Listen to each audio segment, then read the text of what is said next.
So the air filtration in the Kia Sportage, the fourth generation, 2015-2021. If you want to replace the air filter, you need to open the glove box first. Then you will see two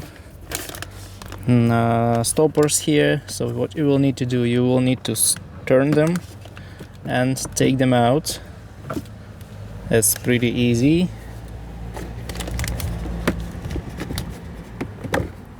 You see they have the place that they lock in, and it's easy to turn them out.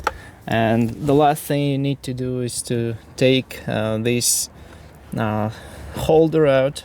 It's easy again, and then you just lower your glove box, and here you see the box with the air filter. So the air filter box is pretty easy to take out. Here is the lock. You need to squeeze these two plastic holders and just take it out. So very easy. And then there is the filter. Just take it out with your hand carefully, not to damage anything. I don't need to replace it now, so I will not take it out completely. And pay attention to the airflow. The air should be down, so the airflow comes from the upper part of the car, and then the air comes to the air system, to the fan. So you need to make sure that the airflow in your air filter, the airflow arrow is down.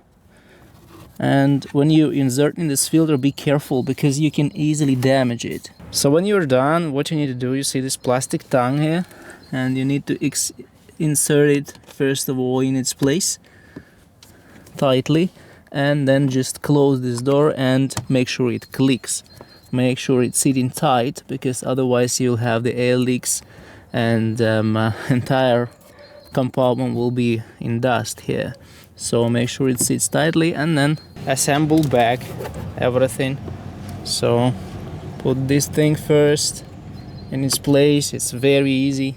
And then go on with the stoppers. They are equal, so it doesn't matter what side you will insert. So leave the glove box, insert this thing and twist it till it clicks. And then the same thing with this clip. You just insert it and twist it to other side than this one. So pretty easy.